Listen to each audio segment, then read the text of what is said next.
What's good, y'all? Leonard with another review. The Novablast by Asics just came out. Put about 40 miles in this guy. I will say it was a fun experience. Very bouncy, just like the other reviews have said and stated.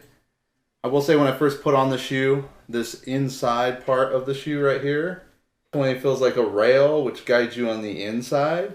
So when I walked my first step, it kind of felt like I was kind of rolling on that inside, which I thought was going to be a problem, but the foam was so responsive, it sank in and then popped me back up. So when I was going to go totally in and make some ankle pain or knee pain, I felt like it popped me right back out.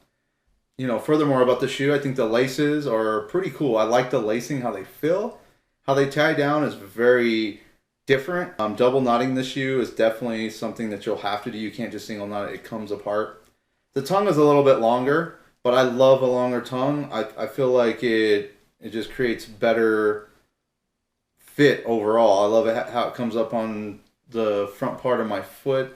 Has some foam there, but it's definitely a long tongue, kind of like the Nimbus 20. If you're familiar with the Nimbus 20. Now the upper was one of my favorite uppers that I've felt in a while. It has these big holes through the forefoot of the shoe, which was very nice. There's a underlying mesh as well, so it's like layered up. The top one is definitely open and breathable, which I really enjoyed.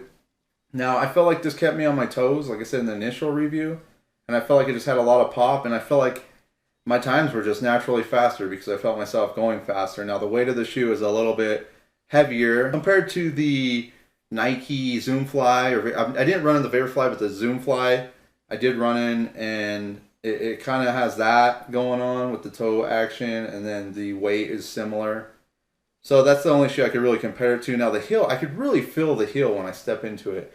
I feel like I'm way back here because I did go with an 11.5. Representative told me it runs a little bit lengthier. I went down, and there's not a lot of material back there, so your foot fits really good, snug in the heel. But you don't sit way low into the heel. It's not a deep heel. The heel sits kind of higher.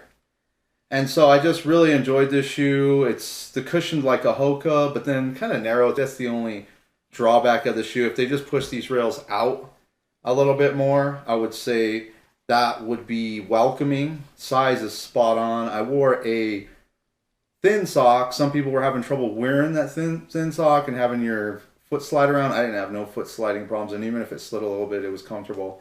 I didn't feel like I had to do a runner's knot or nothing of that sort. And the last thing that I wanted to talk about was how the shoe conformed to your foot. So after a while, when I first started running in it, it was kind of mushy with some return.